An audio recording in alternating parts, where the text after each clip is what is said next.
বাঁচার জন্য আমি রাস্তা চাই। হযরত ইউসুফ আলাইহিস সালাম চিন্তা করতেছেন, একদিকে চতুর্দিক থেকে জানালা দরজা সব বন্ধ, বের হওয়ার কোনো রাস্তা নাই। মনে মনে ভাবলাম, আমি আমার সাধ্য যতটুকু আছে অতটুকু করব, এরপরের কাজ আমার আল্লাহ।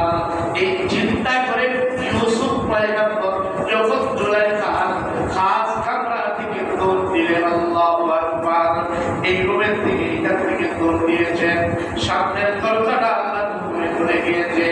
এরপরে আবার দৌড়ালেন, এরপরে দরজাটা খুলে গেল, এরপরে আবার দৌড়াইলেন, এরপরে দরজাটা খুলে গেল, আবার দৌড়াইলেন, এরপরে দরজাটাও খুলে গেল। পিছনে পিছনে জুলাইখাও ইউসুফ আলাইহিস সালামকে ধরার জন্য দৌড়াচ্ছে। ঠিক সর্বশেষ দরজাটার সামনে যখন গেল, আল্লাহর হুকুমে সব দরজাগুলো যখন খুলে গেল, সামনের দরজায় দেখে আজিজে মিশর রাইয়ান দাঁড়ায় আছে। আল্লাহু আকবার। ইউসুফ আলাইহিস সালাম চোখে কোথা হতভম্ব হয়ে দাঁড়াইছে। ও যুবক ভাইরা, এই ঘটনার সামনে মনে বলি, এই ঘটনার থেকে সবক আর শিক্ষা হইল এই যে কুরআন কোন সামনে এসে যায়, যদি আমার সাধ্যের বাইরেও থাকে, যে গুনাহ থেকে কিভাবে বাঁচবো, যতটুকু আমার সাধ্যে আছে ততটুকু আমি করব। বাকিটা রাস্তা করে দেওয়ার মালিক কে? আল্লাহ। ইউসুফ আলাইহিস সালামকে বাকি রাস্তা আল্লাহ খুলে দিয়েছেন। আজও সেই আল্লাহ আসেনি। যদি আল্লাহর উপর পরিপূর্ণ তাওয়াক্কুল করে, আল্লাহর উপর পরিপূর্ণ ভরসা করে, আজকেও কোনো ব্যক্তি, কোনো বান্দা, কোনো যুবক যদি চিন্তা করে আমি এই গুনাহ থেকে বাঁচার আমার সর্বাত্মক প্রচেষ্টা চালিয়ে যাব, সর্বাত্মক চেষ্টা আমি করব, আর ওই সর্বস্ব এবং সর্বাত্মক চেষ্টা নিয়ে যদি এগিয়ে যায়, তো আমার আল্লাহ তার কল্পনার বাইরে থেকে তার জন্য গুনাহ থেকে বাঁচার জন্য রাস্তা দেয়। সুবহানাল্লাহ, আলহামদুলিল্লাহ।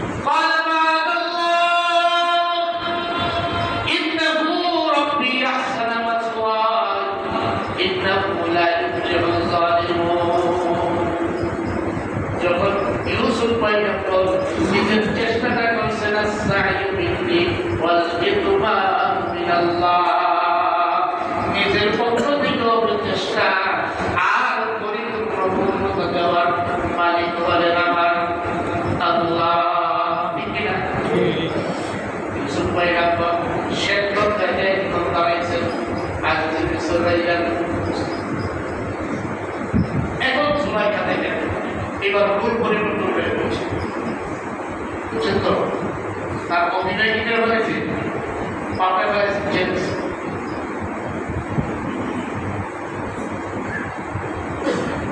দুজনই যখন আজিজে মিশরের সামনে উপস্থিত, এবার জুলাইখা বলে, তোমার ভিড়, তোমার করে, তোমার গোলাম, তোমার স্ত্রীর উপর হাত দিয়েছে, এটা কত বড় অপরাধ, এর কি শাস্তি হতে পারে, তুমি কি করো? এর একটা বিহিত করার বিচার। আজিজে মিশর খুব বিচক্ষণ এবং বুদ্ধিমান লোক ছিলেন। তফসিরে কিতাবের মধ্যে আছে, দুনিয়ার মধ্যে তিনটা লোককে আল্লাহ তাআলা এই বিচক্ষণতা এবং বুদ্ধিমত্তা দিয়েছিলেন বিশেষ করে। একজনে আজিজে মিশর রাইয়া, আরেকজন হযরতে ঈসা আলাইহিস সালামের মা হযরতে মারইয়াম, আরেকজন হচ্ছে হযরতে আসিয়া ফেরাউনের স্ত্রী।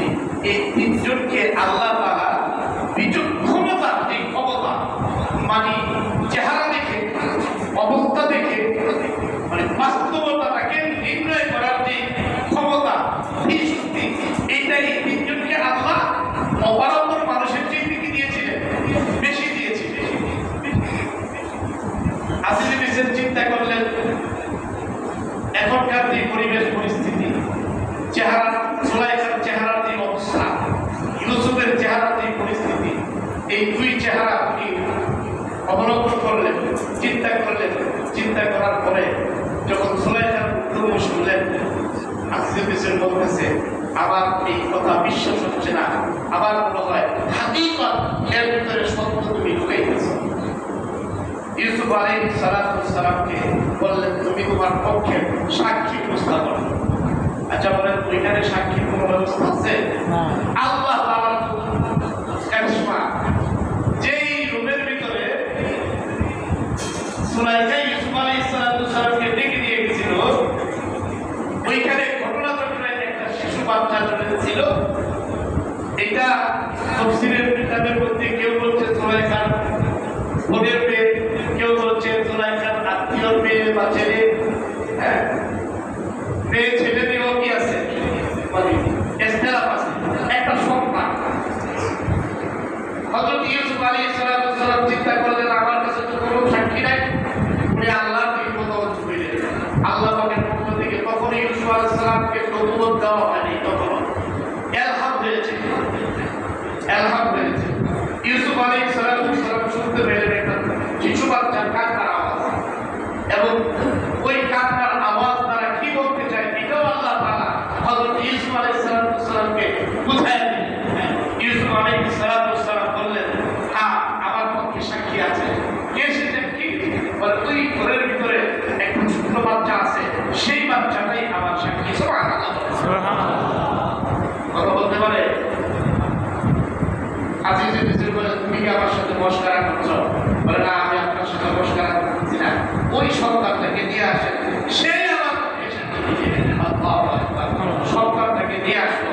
সন্তান কান্নাকাটি করে যে কথাগুলো বলছিল, আর ইউসুফ আলাইহিস সালাম বুঝেছিলেন এইবার সন্তানকে যখন সামনে নিয়ে আসছে, তাফসীরে বাইজাবি কুরতুবী মাযহারের মধ্যে লিখছে যে একজন পরিপূর্ণ মানুষ যেমন করে পরিষ্কার ভাষায় কথা বলে, ঠিক তেমনি ভাবে ওই সন্তানটা হযরত ইউসুফ আলাইহিস সালাম আর আজিজে মিসরের সামনে এবং পরিষ্কার ভাষায় কথা বলে দিয়েছে। পারে আল্লাহ। কে বলেছে? আল্লাহ। কে বলেছে? আল্লাহ। দেখেন ওই সন্তান সরাসরি বলে দেয় ইউসুফ খুশি অথবা জুলাইখা খুশি, এরকম কিছু বলে নাই। এরপরে একটা মানে পদ্ধতি বলে দিয়েছে, যে পদ্ধতি দ্বারাই কি খুশি নির্দোষী সাব্যস্ত হয়। সে বলছে ইনকানা কমিসুহু কুদ্দা মিন কুবুলিন, ইনকানা কমিসুহু কুদ্দা মিন কুবুলিন ফাসাদাকাতহু মিনাল কাযিবিন, وإن كان قميصه قد من دبر فكذبت وهو من الصادقين। যদি ইউসুফের জামাটা যদি সামনের দিক থেকে ছেঁড়া হয় তাহলে ইউসুফ দোষী, জুলাইখা নির্দোষ। আর যদি ইনকানা কমিসুহু কুদ্দা মিন দুবুর, ইউসুফ পয়গম্বরের জামাটা যদি পিছনের দিক থেকে ছেঁড়া হয় তাহলে ইউসুফ নির্দোষ, জুলাইখা দোষী। আজিজে মিসর তাকায়া দেখে ইউসুফ আলাইহিস সালামের পিঠের দিক থেকে তার জামাটা ছেঁড়া, ওই যে জুলাইখা শেষ মুহূর্তে গিয়ে ইউসুফ আলাইহিস সালামের জামা ধরে টান দিয়েছিল, ছেড়ে দিয়েছে। এবার আজিজে মিসর সত্য বুঝতে পারলেন। এখন আজিজে মিসরের বাড়িতে প্রধানমন্ত্রীর স্ত্রী গোলামের সাথে এই কাজ করছে, এইটা যদি বাহিরে খবর চায় ওদি থাকবে, কিন্তু আল্লাহ তাআলার হুকুম করিল সারা দেশে কি হয়ে গেছে, খবর পৌঁছে গেছে। এবার ইউসুফ আলাইহিস সালামকে কি করতে হবে? বলে ওরে আমাদের বাড়িতে না আনলে এটা আরো বেশি চর্চা হবে। ইউসুফ পয়গম্বরকে কি করো জেলখানায় পড়ো। লম্বা সময় আল্লাহ তাআলা ইউসুফ আলাইহিস সালামকে জুলাইখা আর আজিজে মিসর, এইখানে আজিজে মিসর তাই খুশি সাব্যস্ত, কারণ ইউসুফ আলাইহিস সালাম নির্দোষ হওয়ার পরেও তাকে নিজের ইজ্জত বাঁচানোর জন্য, গতি বাঁচানোর জন্য জেলখানায় পড়ে দিয়েছে। তারা যদিও জেলখানায় পড়ছে, কিন্তু আল্লাহ তাআলার ইচ্ছার মাংস হইল এই জেলখানার সুরঙ্গ পথ হযরত ইউসুফ আলাইহিস সালামকে মিশরের রাষ্ট্রীয় আজিজে মিসর বানায়। সুবহানাল্লাহ। এই ঘটনা থেকে সবক নাকি সবক হইল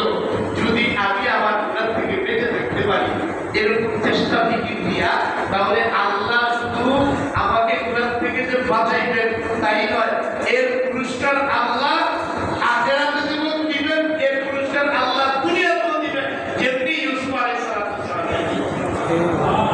এই জন্য আমাকে আপনাকে গুনাহ থেকে বাঁচতে হবে, যে কোনো মূল্যে চেষ্টা করতে হবে। আজকে একদিনে হবে না, এই জন্য